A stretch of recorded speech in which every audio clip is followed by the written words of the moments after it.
স্বাগতম once upon a reading with Ali তারেকে। আজ আমি পড়ছি আমার নিজের একটি গল্প, মৃত্যু ও সত্য মিথ্যার গল্প। গল্পটির নাম হচ্ছে মৃত্যু ও সত্য মিথ্যার গল্প। গল্পটি আমি প্রথমে ইংরেজিতে লিখেছিলাম ২০১১ সালের দিকে। নাম ছিল দ্য ডেথ। পরে বাংলায় অনুবাদ করি। প্রকাশিত হয় আমার গল্প সংকলন সন্তান ও সংকেতের উপকথা এই বইটিতে। এই গল্পের শুরুতে একটা তথ্য দিয়ে দেওয়া হয় যে শেষের দিকে একজন ছেলের মৃত্যু হবে। কিন্তু সেটা জেনেও গল্পটা ঠিক সোজা পথে চলে না। লেখক আর কথকের ভেতরে টানাপোড়েন, সত্য মিথ্যার দোলাচল আর জনতার বিচার, এইসব নিয়েই গল্পটা ধীরে ধীরে এগোয়। চলুন তাহলে শুরু করি মৃত্যু ও সত্য মিথ্যার গল্প। ওই যে ছেলেটা ওইখানে বসে আছে, এই গল্পটার শেষের দিকে একটা জায়গায় ওই ছেলেটির মৃত্যু হবে। আমি জানি ছেলেটার মৃত্যু হবে, কারণ গল্পটা আমিই বলছি। না, গল্পে যেমন সবজান্তা কথক থাকে, আমি সেই কথক নই। আমি নিছকই এই গল্পের লেখক।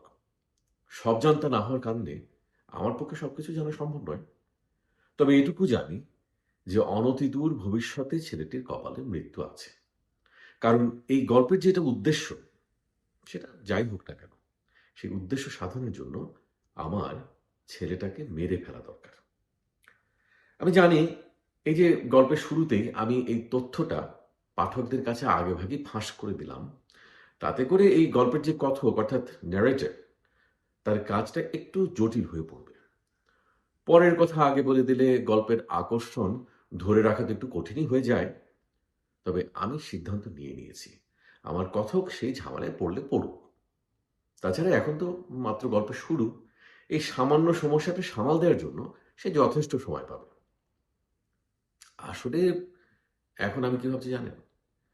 আমি ভাবছি গল্প বলার কাজটা আমি বরং নিজের হাতে নিয়ে নেব। মানে গল্পকার আর কথক এই দুইয়ের একটা দ্বৈত দায়িত্ব আর কি। শুরু করি তাহলে। না, এই কথাটা ঠিক হলো না। এতক্ষণ যা বলেছি তা এই গল্পের প্রস্তাবনাও নয়, গৌরচন্দ্রিকাও নয়, কিংবা প্রাক কথনও নয়। এতক্ষণ যা বললাম তা এই গল্পেরই অংশ, গল্পটার শুরু।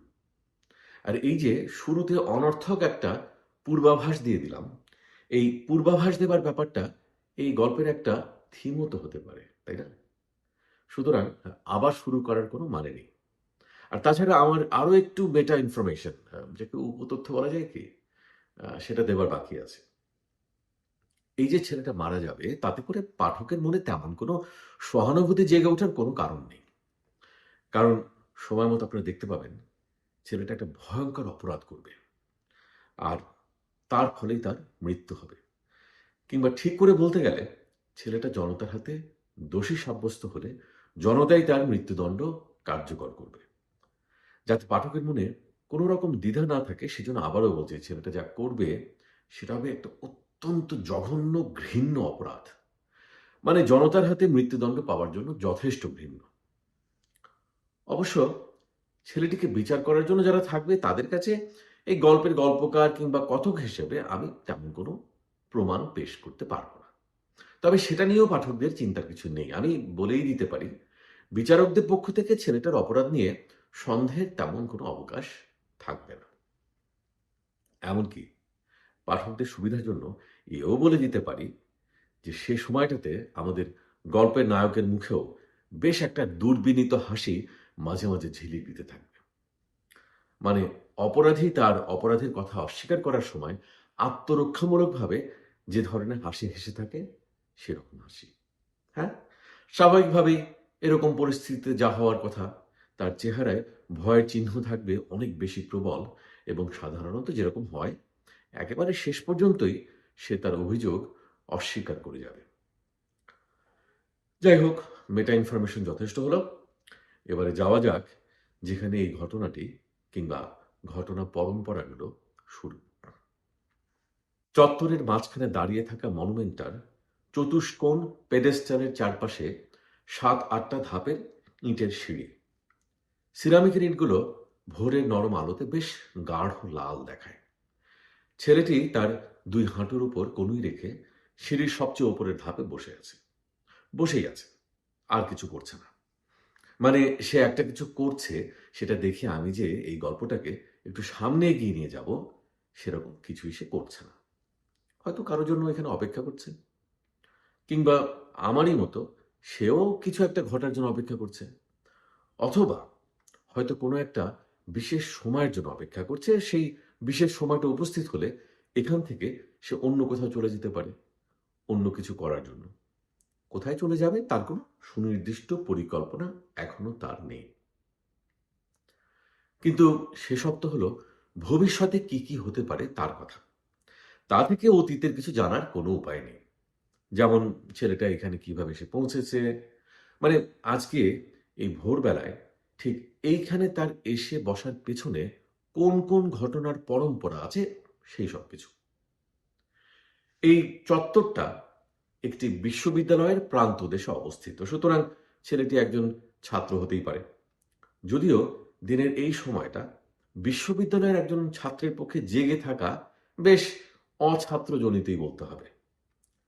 যাই হোক, ছেলেটার পেশা বিষয়ক আমার অনুমানটাকে সমর্থন দেওয়ার জন্যই হবে ছেলেটার ছোটখাটো ও হালকা কিন্তু মজবুত শরীরে একটা গাঢ় নীল রঙের জিন্স আর ইন করে পরা ধূসর রঙের হাতা গোটানো একটা শার্ট, পায়ে কেটস। কেটসের রংটা কালো নাকি ধূসর ভোরের আবছা আলোয় ঠিক করে বলা মুশকিল। কালো ফ্রেমের চশমার আড়ালে ছেলেটার চোখে একটা উদ্বিগ্ন ভাব। এই উদ্বিগ্ন ভাবটা অবশ্য চট করে চোখে পড়ে না। চশমার ফ্রেম আর মোটা লেন্সের পেছনে চোখের ভাবগতি বেশ ভালোভাবেই আড়াল করে রাখা। ছেলেটার ঠিক পেছনে সাদা আর কালো রঙের চতুষ্কোণ দুটো মনোলিথ, একটি আরেকটির চেয়ে আকারে কিছুটা বড়, আর দুটোই আবার ছেলেটার চেয়ে লম্বা অন্তত দ্বিগুণ হবে। মনোলিথগুলো পেডেস্টালের ঠিক মাঝ বরাবর সমান্তরালভাবে দাঁড়িয়ে ছেলেটার শরীরের উপর একটা কেমন ছায়া ফেলেছে। চতুষ্কোণ পেডেস্টালটার পাশের বাহু সিঁড়িতে একটা বাদামওয়ালা বসে আছে। বয়স বড়জোর 12 কি 13 হবে। আমাদের নায়কের সঙ্গে তার যে শ্রেণী বিচ্ছেদ, সেটাকে বিবেচনা নিয়েই মনে হয় তার এই দূরত্ব বজায় রাখা।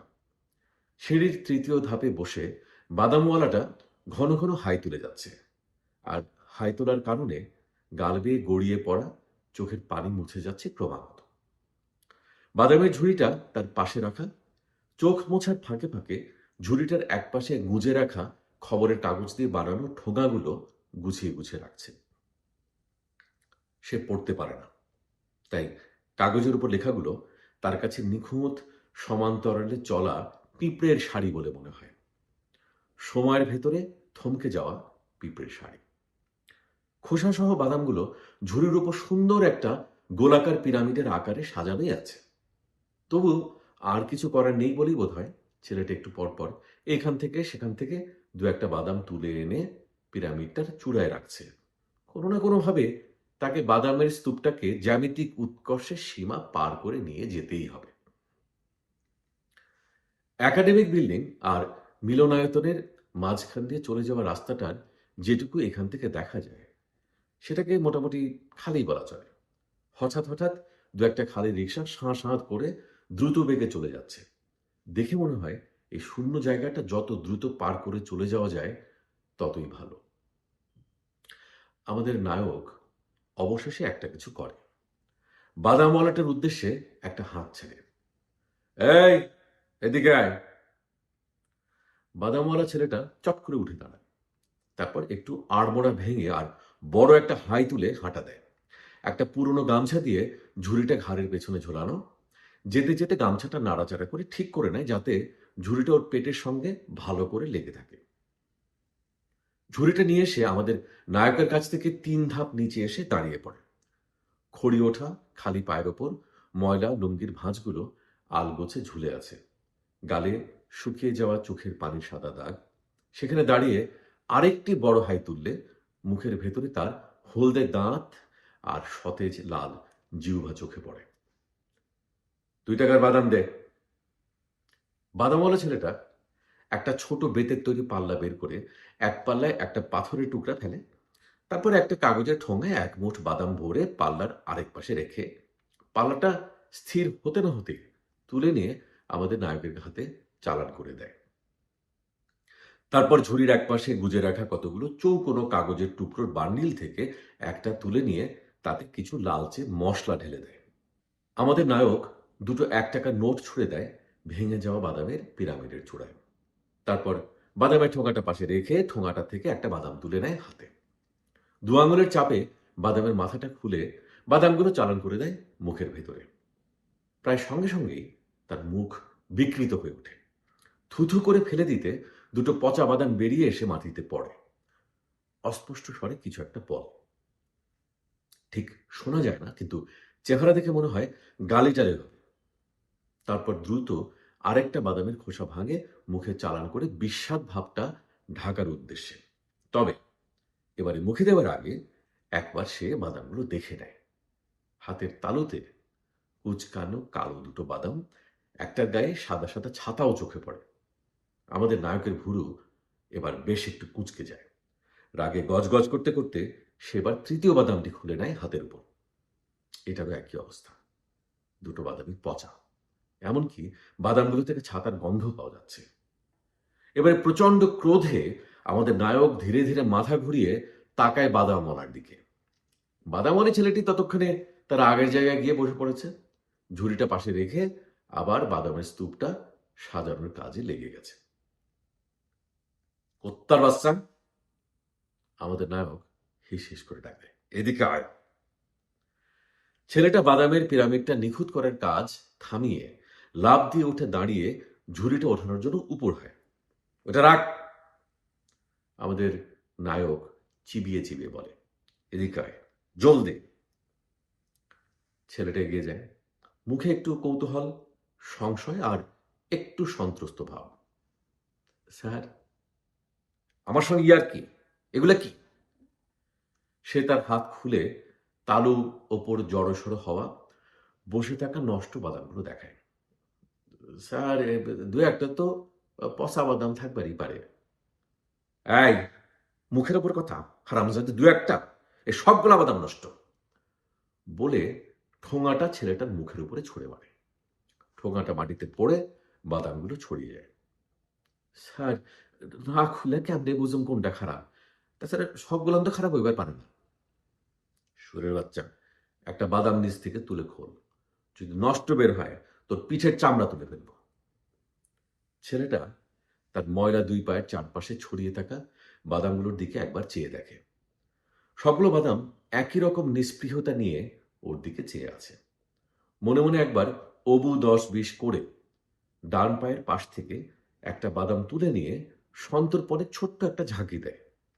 ভেতরে একটা ঝুনঝুন শব্দ টের পেলে সে চট করে বাদামটা পাল্টে নেওয়ার চেষ্টা করে, কিন্তু আমাদের নায়ক এবারে বাধা দেয়। হুঙ্কার দিয়ে বলে, ওটা বদলানোর কথা চিন্তাও করবি না, খোল, এক্ষণ খোল। বাদাম বলে বেশ ঘাবড়ে যায়। এবার সোজা হয়ে দাঁড়াতে দাঁড়াতে বাদামটা একবার এ হাত থেকে ও হাতে নেয়। তারপর বাদামটার মাথায় দু আঙুলে চাপ দিলে বেশ স্বাস্থ্যকর একটা শব্দে খুলে যায়, কিন্তু ভেতর থেকে গড়িয়ে পড়ে সাদা গুঁড়োয় ঢাকা দুর্গন্ধযুক্ত দুটো কুৎসিত দানা। না বলে দিলে ওগুলোকে বাদাম বলে কেউ চিনতে পারবে কিনা সন্দেহ। দানাগুলো ছেলেটার তালুর মাঝখানে এসে থেমে যেন পরস্পরের কদর্যতা ঢাকার চেষ্টায় জড়াজড়ি করে স্থির পড়ে থাকে। বাদাম দুটোর অবশ্য নিজেদের অসুন্দর অস্তিত্ব নিয়ে বেশিক্ষণ বিব্রত থাকার প্রয়োজন হয় না। বাদামওয়ালা তার পলকা শরীর নিয়ে হঠাৎ ছিটকে গিয়ে পড়ে মাটির উপর। তারপর মুহূর্তে টের পায় প্রচণ্ড চড়ে তার বাম গালটা অবশ হয়ে গেছে। আমাদের নায়ক এগিয়ে গিয়ে ছেলেটার মুখের উপর দাঁড়ায়। কুত্তার বাচ্চা, আমাকে ভালো খারাপ শেখাস? আমার টাকা ফেরত দে। বাদামওয়ালা ছেলেটা চার হাত পায়ে হাঁচড়ে পাঁচড়ে উঠে হামাগুড়ি দিয়ে একটু পিছিয়ে এসে ভয়ে ভয়ে উঠে দাঁড়ায়। স্যার, আমারে মাফ করে দেন স্যার, কিন্তু টাকাটা ফেরত চায় না। বউনি করলাম, বউনি টাকা ফেরত দিলে আমার দুর্ভাগ্য হইব। আমি আপনারে নতুন এক ঠোঙা বাদাম দিই, ফিরিয়ে দিব। এই, তোর দুর্ভাগ্য হলে আমার কি? বলে আমাদের নায়ক মাটিতে থু করে একদলা থুতু ফেলে। থুতুটা বাদামওয়ালাকে রাগ দেখানোর জন্য হতে পারে, আবার মুখে পচা বাদামের স্বাদ দূর করার জন্য হতে পারে। কিন্তু বাদামওয়ালা বেশ ভয় পেয়ে যায়, কি বলবে বুঝে পায় না। আমার টাকা ফেরত দে। আমাদের নায়ক এক পা এগিয়ে এসে ছেলেটার উপর প্রায় চড়াও হয়ে বলে, মানে জানে মারা ফেলবো করলাম।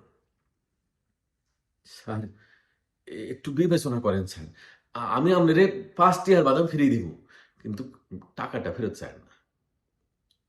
ঠিক এইখানে আমার একবার ইচ্ছে করছে এই বাদামওয়ালা ছেলেটাকে একটা কথা জিজ্ঞেস করি। সে কি জানে যে সে কত বড় বোকার মতো একটা কাজ করছে? এরকম একটা সুস্পষ্ট হুমকির পরেও মাত্র 2টো টাকা দিতে অস্বীকার করছে। এই বয়সেই এই দুর্ভাগ্য দুর্ভাগ্য কুসংস্কারগুলো এর মাথায় কে ঢোকালো কে জানে। আর কি ধরনের দুর্ভাগ্যের কথা বলছে সে, যার জন্য এত বড় একটা ঝুঁকি নিচ্ছে? এমন কিছু কি যে সারা জীবনটা নষ্ট করে দেবে? সেরকম যদি কিছু একটা হয়, তাহলে ব্যাপারটা খুবই দুঃখজনক। একটা অর্থহীন কুসংস্কারের জন্য সারা জীবন এরকম একটা অদ্ভুত নিয়ম মেনে চলা, সেটা নিজেই তো একটা ভয়ঙ্কর অভিশাপ। তবে আমার মনে হয় আজ যদি নাও হয়, কোনো না কোনো দিন তাকে তার এই নিয়মটা ভাঙতেই হবে। মানে এই বউনির টাকা ফেরত না দেওয়ার নিয়মটা। তারপর ভাঙার পরও যখন দেখবে যে তার কোনো বিপদই ঘটেনি, তখন হয়তো ওর ভুলটা ভেঙে যাবে। কিংবা কে জানে, হয়তো তারপরেও ভুলটা ভাঙবে না। হয়তো এইসব সংস্কারে তাদের বিশ্বাস এত শক্ত যে ওর ধারণা হবে যে অভিশাপটা ফলতে শুরু করে দিয়েছে ঠিকই, কিন্তু এখনই তার ফলটা তার চোখে পড়ছে না।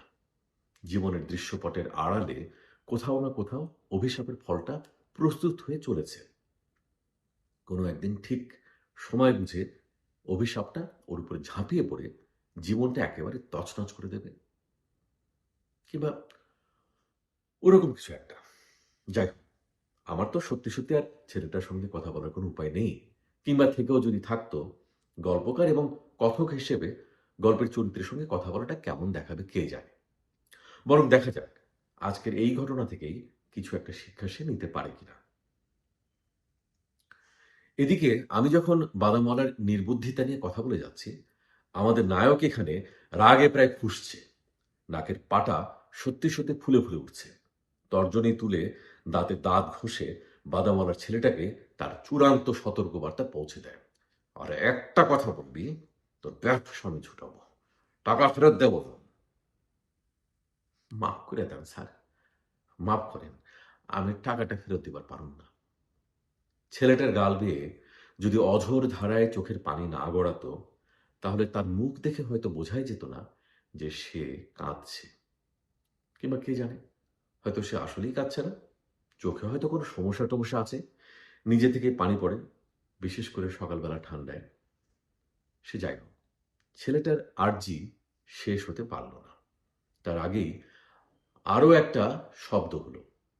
এবার যে শব্দটা হলো তাকে গগনবিদারী বলাটা হয়তো একটু বাড়াবাড়ি হবে, কিন্তু এখানে যা ঘটে চলেছে তাতে আমার মন এতটাই কেন্দ্রীভূত, মানে ফোকাসড, যে আমার কাছে কিন্তু সেরকমই মনে হলো।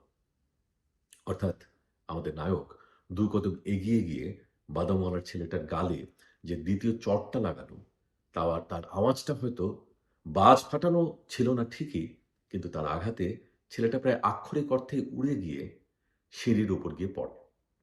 এবার সিঁড়ির শক্ত ইটের উপর ছেলেটার শরীরটা পড়ার যে আওয়াজ হলো, সেটা খুব জোরে না হলেও সেই শব্দে আমার গায়ে একেবারে কাঁটা দিয়ে উঠল। কিভাবে বোঝায় শব্দটা কেমন? এই ধরুন, ছোবড়া ছাড়ানো একটা পাকা নারিকেল যদি শক্ত পাথরের উপর দুহাতে ধরে সজোরে আছাড় দেওয়া হয়, তাহলে যেমন শব্দ হবে, অনেকটা সেরকম। পার্থক্যটা হলো, নারিকেল ভাঙার শব্দে কারো গা শিউরে উঠবে না, কিন্তু এক্ষেত্রে সেটাই হলো। আপনারা হয়তো ধারণা করতে পেরেছেন এখানে কি ঘটেছে। শক্ত ইটের কোনায় ছেলেটার মাথার খুলি বাড়ি খেয়ে ভেঙে গিয়েছে। এর মধ্যে বেলা একটু বেড়েছে। সিরামিকের ইটগুলো এখন আর তেমন গাঢ় লাল নেই। কিন্তু পেডেস্টালের নিচের 2টি ধাপ পেয়ে বাদামওয়ালার ছেলেটার মাথার কাছ থেকে যে ঘন তরল গড়িয়ে পড়তে শুরু করেছে, তার রংটা ইটের রঙের সঙ্গে এখনো মিশ খেয়ে আছে। রাস্তায় রিকশার চলাচল অনেকটা বেড়েছে। যে রিকশাগুলো যাচ্ছে আসছে, তাদের এখন আর এই এলাকা দ্রুত পার হয়ে চলে যাওয়ার তাড়াও খুব একটা নেই। রাস্তার দুপাশের বড় বড় গাছের ঘন ডালপালার উপর থেকে পাখিদের কিচিরমিচির শব্দের সঙ্গে তাল দিয়ে রিকশাগুলো অকারণে বেল বাজানো বাড়িয়ে দিয়েছে। আমি হলফ করে বলতে পারি, একটু আগে একটু আগে পর্যন্ত আমার নায়ক আর তার ক্রোধের শিকার এই বাদামওয়ালা ছেলেটা, এই দুজন ছাড়া আর একটা মানুষও রাস্তার এই পাশে ছিল না। এখন একটু ভালো করে তাকিয়ে, কিংবা বলা যায় কয়েক পা পিছিয়ে তাকিয়ে, আর একটা লোক এবার আমার চোখে পড়ে। লোকটা 40-এর কাছাকাছি বয়সের হবে। পোশাক আশাকে তাকে রিক্সাওয়ালা কিংবা বড়জোর মুদি দোকানি বা ওই শ্রেণীরই কেউ বলে মনে হয়।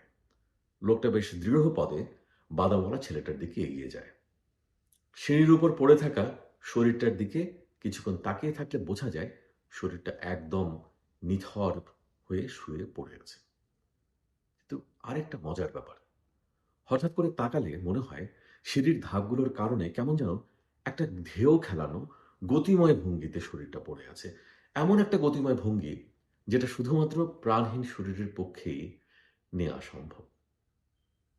যাই হোক, আমাদের এই নবাগত চরিত্রটি পায়ের চটিতে আত্মবিশ্বাসী শব্দ তুলে আমাদের গল্পের মাঝে জোরে সোরে ঢুকে পড়ার আগে কিছু কথা বলে নেওয়া দরকার।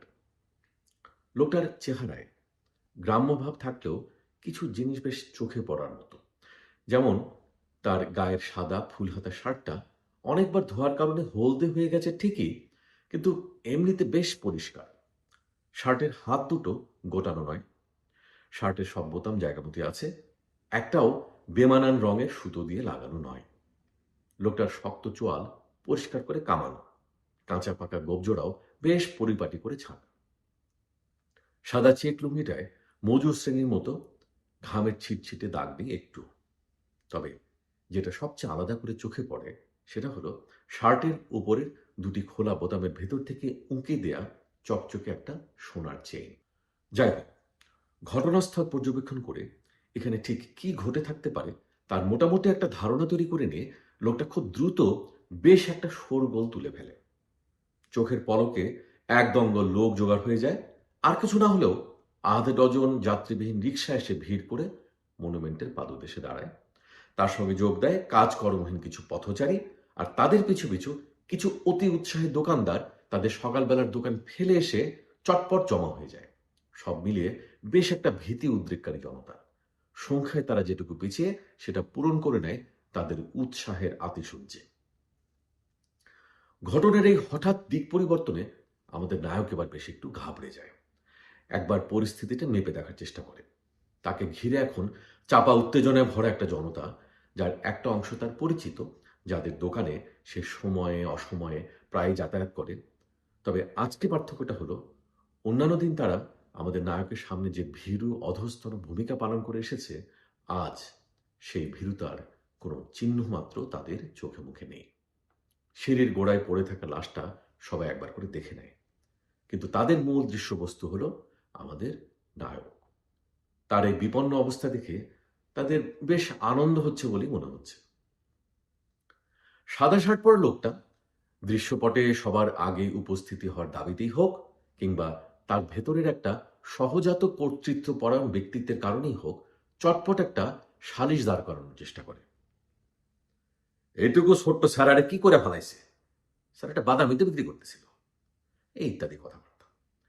সে একই সঙ্গে সাক্ষীর ভূমিকাও পালন করে, বলতে গেলে একমাত্র সাক্ষী। উপস্থিত জনতার উদ্দেশ্যে তাদেরই বোধগম্য ভাষায় সে বেশ কিছুক্ষণ তার সালিসি বক্তব্য চালিয়ে যায়। সেই বক্তৃতার বেশিরভাগই অবশ্য আমাদের ধন্দে পড়ে যাওয়া নায়কের খুব একটা বোধগম্য হয় না, কিন্তু এই স্বনিযুক্ত বিচারকের দীর্ঘ বক্তৃতার শেষ অংশটুকু তার কানে পৌঁছে খট করে লাগে।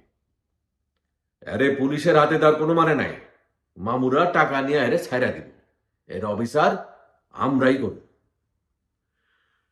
বক্তৃতাটার শেষ ভাগে অনিচ্ছাকৃত একটা ব্যাকরণগত ভুল থাকলেও আমাদের নায়ক হঠাৎ করে বুঝতে পারে ঘটনাটা কোন দিকে গড়াতে শুরু করেছে।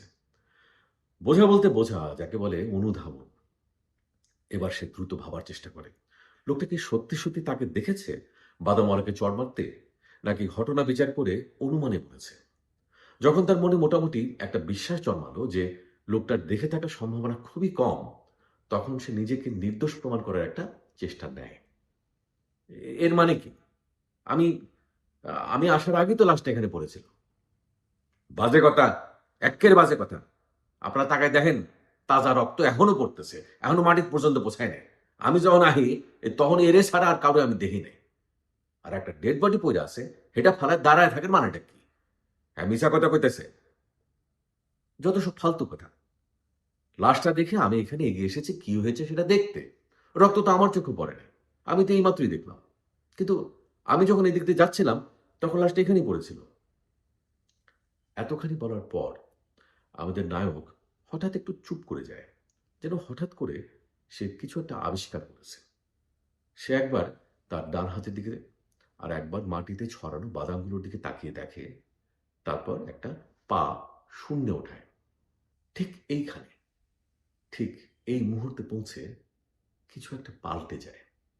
পাল্টে যায় বলতে আমার মধ্যে কিছু একটা বদলে যায়। মানে আমি যে এই গল্পটা বলছি, ব্যাপারটা বলি। এই যে আমাদের নায়ক, সে যে ভঙ্গিতে তাকিয়ে তাকে সবকিছু দেখছে এখন, ওই যে যেভাবে অনিশ্চিতভাবে তার পাটা একবার তুলল, মানে আমার মনে এখন একটা সন্দেহ দানা বাঁধতে শুরু করেছে। আমি এতক্ষণ যা যা বর্ণনা করলাম তার সত্যতা সম্পর্কে আমি হঠাৎ করেই এই ছাত্রটিকে বিশ্বাস করতে চাইছি। তার গলার স্বরে আর মুখের অভিব্যক্তিতে কোথায় যেন বেশ একটা অকৃত্রিমতা আছে। যদিও এর পুরোটা অভিনয়ও হতে পারে, কিন্তু একটা মানুষ যত ভালো অভিনয় জানুক না কেন, কোথাও না কোথাও কোনো না কোনোভাবে অভিনয়টা প্রকাশ পেয়েই যায়।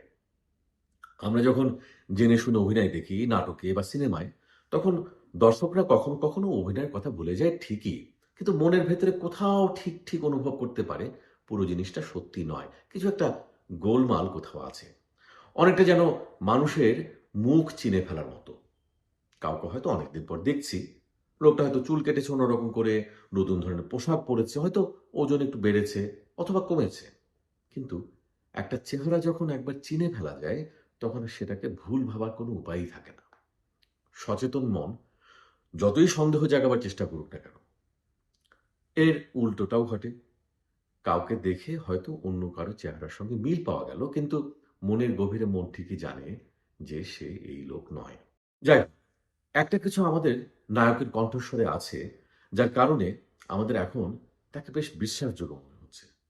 অবশ্যই এরকম হতেই পারে যে চর্চা করে করে সে তার অভিনয় দক্ষতাটা একেবারে নিখুঁত করে ফেলেছে।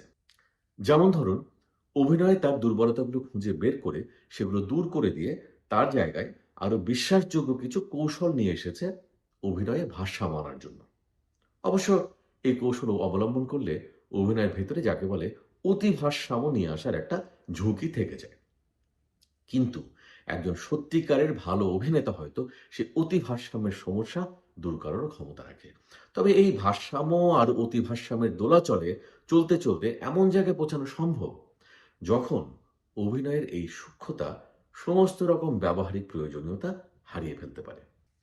আমি এখন ঠিক বুঝতে পারছি না অভিনয় নিয়ে আমার এই ভাবনাগুলোর সঙ্গে মূল গল্পের যোগাযোগটা কি, কোথা থেকে কিভাবে এখানে চলে এলাম এই মুহূর্তে ঠিক মনে করতে পারছি না। একটা ব্যাপার হতে পারে, আমরা হয়তো নিজেদের সঙ্গে অভিনয় করি।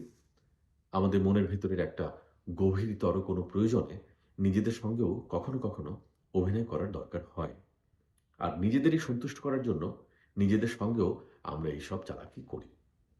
যা বিশ্বাস করা উচিত আর আমরা যা বিশ্বাস করতে চাই তার ভেতরের যে দ্বন্দ্ব, সেটা কমিয়ে আনার উদ্দেশ্য হয়তো হতে পারে। তবে সে কথা এখন থাকুক। মূল কথা হলো, আমাদের নায়ককে আমার হঠাৎ করে বেশ বিশ্বাসযোগ্য মনে হতে শুরু করেছে। বাদামওয়ালা ছেলেটা যখন সিঁড়ির উপর পড়ে যায়, আমাদের নায়ক হয়তো সত্যি সত্যি তখন এখানে ছিল না। অন্য কেউ তো এই কাজটা করে থাকতে পারে। মানে অন্য কেউ তো বাদামওয়ালা ছেলেটাকে সিঁড়ির উপর ছুঁড়ে ফেলে মেরে ফেলে থাকতে পারে। কিন্তু যেহেতু আমি জানি না, তাই আমি আমার মতো করে এই গল্পটা ফেঁদেছি। আর ঘটনাস্থলে যাকে প্রথম দেখেছে তাকেই খুনি বানানোর চেষ্টা করে যাচ্ছে। তাছাড়া আরেকটা সম্ভাবনা আছে, হয়তো কেউই ছেলেটিকে মারেনি। একজন মানুষ কত রকম ভাবেই তো মারা যেতে পারে, তাই না? কাউকে কেন মারতেই হবে? তাহলে বাদামলার এই মৃত্যুর জন্য আমি কোনো একজন মানুষকে খুনি হিসাবে দাঁড় করাতে চাইছি কেন? তার একটা কারণ কি হতে পারে যে মৃত্যুর মতো এরকম গুরুত্বপূর্ণ একটা ব্যাপার এত সহজে ঘটে যাবে সেটা মানতে আমাদের সমস্যা হয়। এতে করে যে মারা গেল তার জীবনটা ঠিক তার প্রাপ্য সমাপ্তি পায় না। আরেকটা মানুষের হাতে নিহত হওয়ার ভেতরে অন্তত কিছুটা হলেও একটা সম্মান আছে, সেই সম্মানটা সে পায় না।